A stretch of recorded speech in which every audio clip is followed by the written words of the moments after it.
Welcome back to What's Your Take? Real talk on leadership and life. I'm your host, Dr. Nikki, the DBA pharmacist and founder of FitBiz Global Solutions. Last time we talked about the shift in leadership expectations, how leadership is evolving, and what it means to show up authentically in a world that's more transparent, fast-moving, and people-centered than ever. Today we're taking the conversation a step further. We're digging into what modern leadership looks like when it's done right, with purpose, with technology, and with wellness in mind. I'm joined again by Alcindor Bonamy, General Manager and Professional Project Engineer at a major petroleum company in the Caribbean, and Zanda Bonamy, Director of Health, Safety, and Environment at a major power company in the Caribbean. Together, we're breaking down how today's leaders can lead with intention, integrate tech wisely, and make wellness part of leadership culture, not just an afterthought. Let's get into it. In segment 1, we're going to talk about leading with purpose. Let's start. Purpose, the word we hear so often, but sometimes lose sight of it in the day-to-day. I think every leader hits that point where you have to pause and ask, why am I really doing this? Not for the title or the metrics, but for the impact. Purpose-driven leadership isn't just about having a mission statement. It's about letting your values drive your decisions, even when it's inconvenient. It's showing up in ways that make people feel seen and supported. So I want to hear from you both. What's your take on how leaders today can reconnect to purpose without it sounding like a corporate slogan? I'll take the first question. Okay, thanks, Dr. Nikki. So when we think about purpose and we think about corporate slogan, we have to ask ourselves what really differentiates it, what causes it to lose its substance. And for me, purpose becomes hollow when it's delivered as a slogan. So purpose, it becomes powerful when we translate it into daily behaviors, decisions, constraints. And for me, I would say, connecting purpose, there's a few things. And what makes purpose operational and not inspirational? And what do I mean by that? If your purpose cannot be measured, observed, or linked to a real decision, it's just noise, right? It's just crickets. Nothing's happening. And if I think about it again, looking at it from a chemical engineering standpoint, I think a lot of persons would be interested in terms of how things operate. If you look at a refinery, how it runs, they don't run on mission statements. It runs on a clear design intent. So leadership is really identical in terms of what that purpose looks like. So purpose should show up in, as a leader, how you allocate resources, how you treat people, under pressure, if you're under pressure, how you respond to failure. Also, what you will never compromise on. And I think that's where, the whole integrity and leadership comes back in there. So when purpose shapes behavior, you don't see slogans. People see it. Another thing is you need to start with your why, but don't ground it.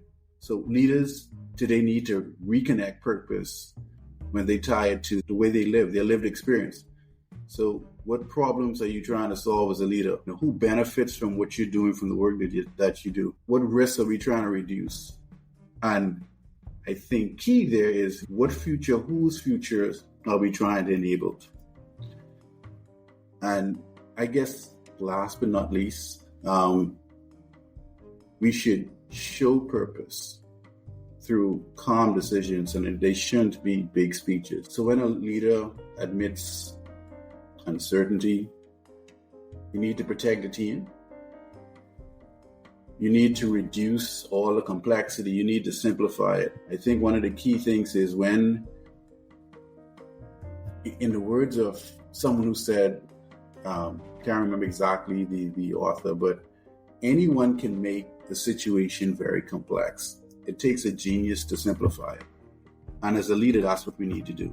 Cut out the complexity. And we just need to give clarity when everything is chaotic. So again, linking the part to purpose is not what a leader says. Purpose is what a leader does when no one is watching. Back to you, Dr. Nikki. So that was that was pretty insightful. I don't know if you have anything to add, Z. That was a good perspective. Keeps us grounded as leaders. I don't know if you want to add to that. Your take on how leaders can reconnect to purpose without it sounding like a corporate slogan. Feel free to add if you wish.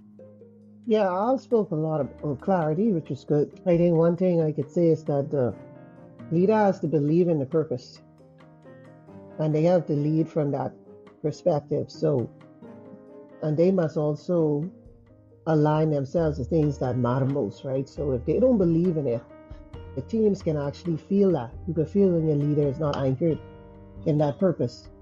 So I guess that's the way you could get away from it seeming just like a corporate slogan, because the leader has to actually believe in what they're saying.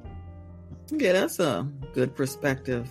Those are both great perspectives, like I said, because it really shows what keeps leaders grounded when everything else is changing. It also is what sets apart those who lead with intention from those who are just managing tasks. I think we kind of talked about that in the last episode, managers versus leaders. And this question is similar to the question I did in the last episode about when you think about the last few years with everything shifting so quickly. Do you think purpose-driven leadership looks different now than it did 5 or 10 years ago? You start with Al. Well, I guess the simple answer to that is yes. All right. Purpose-driven leadership today looks completely different. Why? Because the world leaders are operating in is completely different. A lot has changed. So a decade ago, purpose was more aspirational. We go through these evolution of phrases and words that we use, like a sentence on a wall, a slide on a presentation, something that you talk about at retreats or annual meetings. But today, purpose is operational, right? And it leads back to the part of adaptation, right? Leaders today needs to adapt. Why? Because a lot of things has changed. One, the world has become unstable, a lot more unstable than it did before. We're in a state of flux constantly, and people need meaning they could trust. We've had global shocks. We've gone through, COVID, hybrid work from home. We've had information overload or digital overload. We have persons rising in terms of burnout, and people are disillusioned. So we want leaders who can anchor persons, just not impress them. We need to be able to stabilize teams under pressure, give direction, reduce uncertainty, bring a lot of coherence to chaos. What's the other thing? Purpose today, we talked about it, transparency. It must, however, be specific. It can't be generic. And that, I think, is what is completely different. We now have, Gen X, we now have Gen Z. And I know for a lot of leaders out there is trying to figure out how do we deal with this next generation of persons that we're trying to lead. And very simply, there requires a lot more focus on the persons that we lead. Not only that, technology has forced leaders to integrate their purpose in decision making. So, you have AI, your automation, your dashboards, and all these things we're doing, they've accelerated everything. Things are moving very quickly. So because now decisions move at digital speed, we have to use purpose more like a North Star, right? Like a guiding light.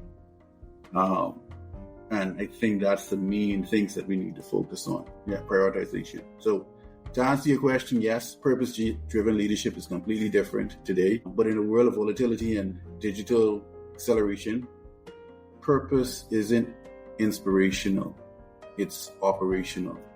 So purpose used to be something leaders talked about. Now purpose is something leaders must run on. Back to you. That's a great point. And it ties perfectly into what we're seeing. That purpose now isn't just personal, it's cultural. Z, do you have anything to add to that you want to reflect on or predict on? 5 to 10 years ago, from a corporate standpoint, I think people needed it from a political standpoint, people were really looking for that in certain areas, certain regions, definitely for a purpose-driven leader. But in the corporate space, yeah, I don't think it was there as much as it is now. Everyone's talking about it now. All the staff. It doesn't matter from the top straight down. I don't know if it's because of corporate slogans, because there's more information readily available about how to be a better leader. But also, people themselves want to lead in their lives personally. So maybe the self-help movement where you are, inspirational books, people reading a lot more of those books just so they could be a winner in their private life. Maybe that's why they're more aware of being purpose-driven. So they look at that. They can actually point out where there are issues in the corporate space more so than before. Yeah, that's I like how you bring that personal and cultural together. And I think we have to think about things like organizational culture. Once again, in my research, I came across that as well. You have organizational culture, you have culture of a team, culture of an organization. When you're looking at this purpose-driven leadership, it's about how organizations and leaders create meaning for others through their actions, not just their words. And that's why it's, important to look at that organizational culture. And I just want to pivot to things that are current right now in the world. When you look at healthcare disparities as well, people you'll see on social media, they talk about how one particular employee behaves towards their customers. You have to understand that behavior is coming from a place of maybe team culture, but it's also organizational culture. So we need to look at that when we think about, how people are behaving. That comes straight from leadership, unfortunately. And I think right now we have to look at accountability of those leaders. But, in addition, I'm going to pivot into the next segment about tech smart leadership, technology. As you said, we have to be able to pivot and integrate technology as well as leaders, because whether we like it or not, it's no longer just a tool. It's a leadership competency. Leaders today have to understand how to use tech, not just to make things faster, but to make things better. Whether it's data systems, AI tools, EHRs in healthcare, or even collaboration software. The question isn't should we use it, but how do we use it wisely? So what's your take? What does it really mean to lead with technology and not just around it? I'll start with Al again. Yeah. So, that's a good one. So, this is how I view it. If we think about in the medieval times, where we think, persons who they did well in battle, leaders, and they fought with their hands, and then they started using swords and using weapons. So summarizing here, if we think about, back in medieval times or when persons used swords or weapons, they were an extension of what they did in battle. And so likewise, leading with technology means treating it as an extension of your leadership, intelligence, not as an accessory. So leaders who lead around technology delegate away from it. So, leaders who lead with technology need to integrate it into the way you think, you decide, and you operate. So it becomes part of the decision-making loop, not a separate entity unto itself. And what do I mean by that? So leading with technology means you read the dashboards, AI dashboards. It means that you understand the trends, you look at the noise, the signals you see, what variability exists, and you use data as a stabilizer, not as an afterthought. In some instances, as a leader, it may mean that you can go a little bit deeper and understand, machine learning algorithms, etc., so that you can process the data or the technology at a faster pace. And why is that important? Because technology, with the way things are moving at the pace they're happening at, it informs your leadership instincts. Critical here, does not replace them. So leaders who thrive today, you don't worship the data, you triangulate them between, this is how I see it, human intuition, operational experience, and data insights. So, tech, again, comes back to clarity. So tech gives you the clarity, leadership gives you the judgment. That's insightful once again. It's pretty thorough. Z, do you want to add anything to that?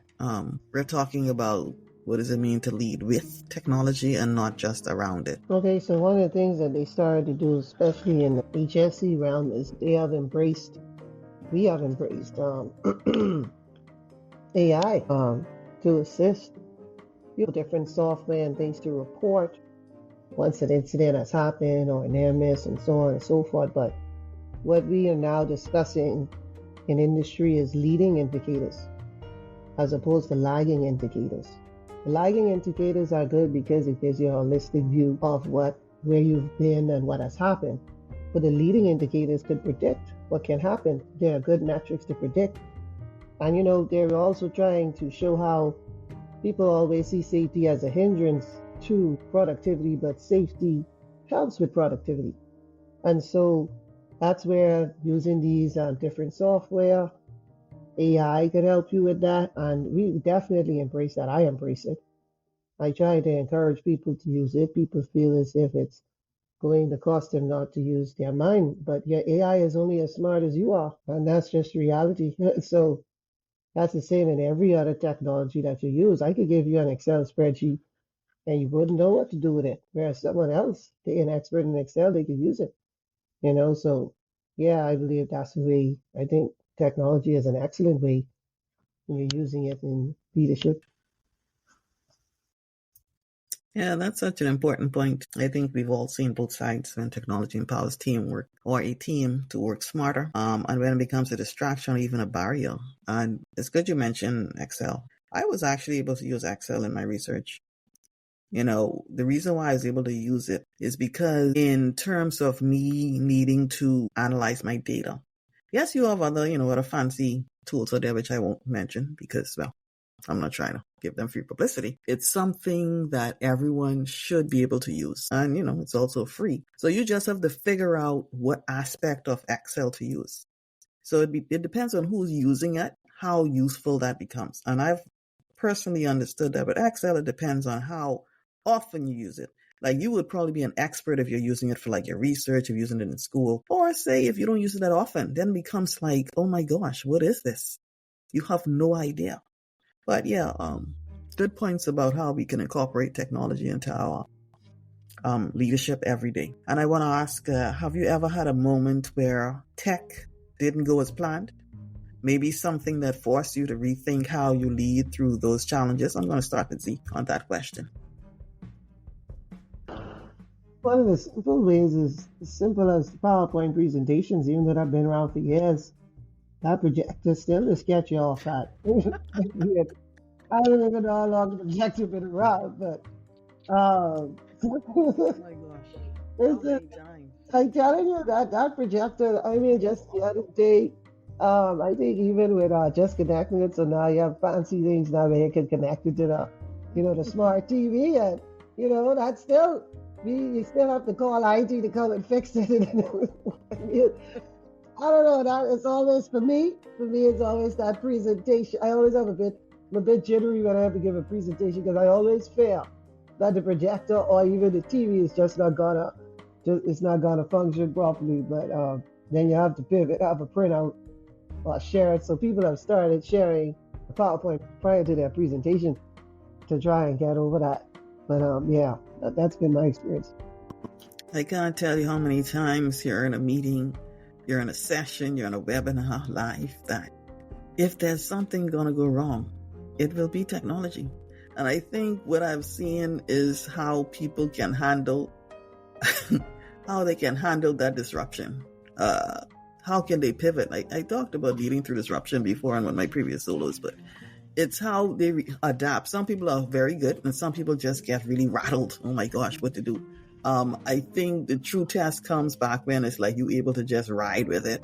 You're like, oh, well, yeah, so let me, it went off. Oops, the screen went blank. Okay, so let me just talk through it. So I'll let you talk about that as well. Have you ever had a moment where tech didn't go as planned? Something forced you to rethink how you lead through those challenges? Yeah, absolutely. And those moments have shaped the way I lead. So I will start off with something that Z left off, and actually something she said. She says, AI is only as smart as you are. Great point, Z.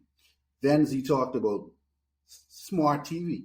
PowerPoint presentation. Again, the use of the word smart. And smart, if we look at it, it needs to be specific, measurable, achievable, realistic, and timely. So one of the biggest things, the lessons I've learned is this: technology rarely fails because it's broken. It fails because the condition around it changed faster than expected. So in chemical engineering terms, it's never just a hardware issue or a software issue, it's a system issue. And a real example of this in my engineering world is there were times when a system, a sensor, a digital workflow, whether it was a non-dispersive infrared sensor readings, data integration, operational dashboards, and they just didn't behave the way the model said it should. So everything looked perfect on paper. Then reality introduced, like temperature fluctuations, calibration drifts, that all-important human variable, some incomplete data that didn't come through, some unexpected constraints. If you try to expand it on terms of, say, PowerPoint presentation, was it where the data was to be updated in real time and it was in a PowerPoint presentation instead of saving in the PDF, right? Because sometimes, things don't refresh as quickly as it should. So I realized very quickly, you don't lead through a tech failure with blame. You lead through it with curiosity, calm, and clarity. So instead of asking, who broke this, I learned to ask the questions: what inputs has changed? What assumptions failed? What signals are we missing? How do we stabilize the system? Not just the symptoms. And then that's when you shift from reaction to what I think is just good engineering systems and mindset. Yeah, I love that, because the truth is tech is only as effective as the leadership behind it. And if you're not creating clarity, trust, and adaptability, no amount of automation will fix that. And the point you made about calm and clarity brings me back to what I said about, when you're thrown in the deep end and something goes wrong, and it's about how you react to that situation. When you talk about like those PowerPoint versus PDF, and a lot of times the live ones, say for example, I see this all the time. You're giving a PowerPoint presentation and like how when the video supposed to work or the sound bite supposed to work. And a lot of people don't know that the reason why is like you have to actually ensure that the sound is coming through the right way on the actual software you're using to project that presentation. So that usually gets people rattled quite a bit. It's like, okay, oops, it didn't play. I've seen this in literal town halls where you have a whole tech team and it completely fails. It's just so funny. So it's like, I even think we become used to technology failing at points when we really need it to work. It's quite hilarious. But I think, like you say, it's about how you handle that situation, how you can pivot. And once again, leading through that disruption. So if you can give every leader one piece of advice about using tech smarter, what would it be? I'll ask you first. So just want to say, you said if I could give a leader any advice, how to be tech smarter. Correct. What would that be? Education is ongoing. Absolutely. That's the biggest issue. When I tell people I want to study more, my own people ask me why. You have to keep studying. You have to keep learning new processes until the day you go on. You must understand that refreshers or recurrency training is paramount. You must keep doing it because you will forget. In certain sectors, they do it consistently. In aviation, there's a reason why they have to. That's why the safest mode of transport, despite things that happen, is still aviation, because they recognize how important constant training is. And that's the same thing with technology. Technology is moving fast. It's gone. It's done gone. By the time a technology comes to you, my theory is it's been around for like 30 years in research. I could be wrong, I could be right. But before that came to you as a consumer, that was out a while ago, being tested in a lab. Okay, so you have to constantly be learning.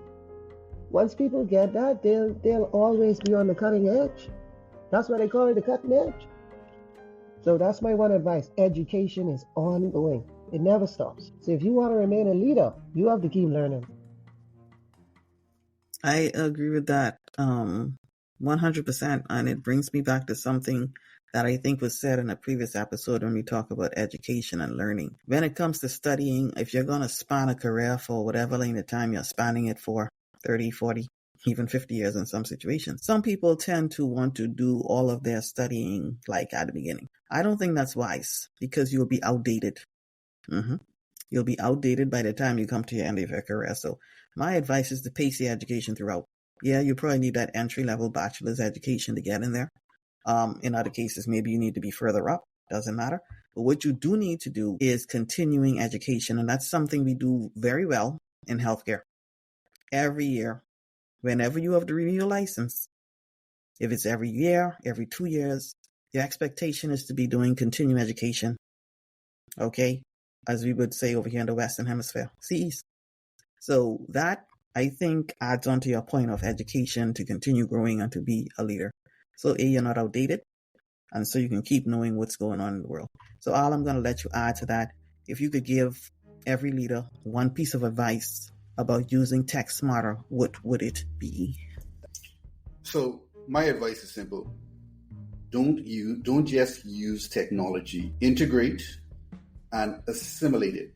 What does that mean? So most leaders today adopt tech like a consumer. They install it, follow the prompts, hope it makes things better. But really and truly, technology only becomes powerful when leaders treat it like, again, looking at the work environment, like, engineers treat instrumentation. Z talked about understanding, study, learning.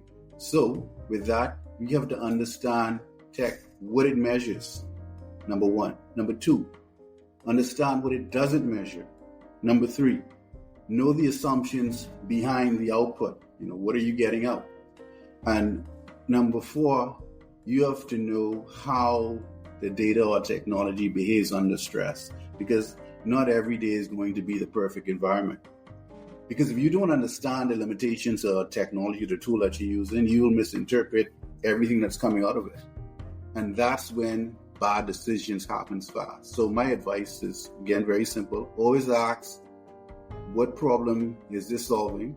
Because if it doesn't solve a real problem, like I mentioned before, it becomes noise, it's not intelligence. We have to learn the basics of the system, not the coding, but the logic, right? So leaders don't need to program the dashboard that you're looking at, but they need to understand it, like how the data flows, what the alerts mean, where the blind spots are. If we think about it from an engineering standpoint, from a process design, and we look at tanks or pipelines, right? You don't need to weld the pipes, but you need to know where they go, right? So use tech, reduce complexity, not add to it. Yeah, that's insightful. I think that ties in with things like technology adoption as well. Part of the aspect of what I did in my research. And I also wanted to point out something that you guys said earlier about ever-changing technology. Very important. Salient points there. And so we've talked about purpose. We've talked about technology. Now I want to end this with something that doesn't get enough attention. And you know what that is? Wellness. Wellness in leadership. And I don't just mean wellness programs or yoga at lunch. I mean real wellness in leadership, because leadership without well-being isn't sustainable. And that's exactly where we're going next. That's where we'll pick up in the next part of this episode. Join us as we dive into what true wellness in leadership looks like, especially for those leading teams in high-pressure environments. Thank you for tuning into What's Your Take? Real talk on leadership and life. If today's episode spoke to you, I'd love for you to follow or subscribe wherever you're listening. Share it with someone who would appreciate it. And join the community at fitbizsolutions.com or connect with me on Instagram at fitbiz.solutions, Facebook at fitbizsolutions, or YouTube at fitbizsolutions media. New episodes drop every Thursday. Part 2 continues next week. Until then, keep evolving, keep leading with purpose, and always keep asking, what's your take?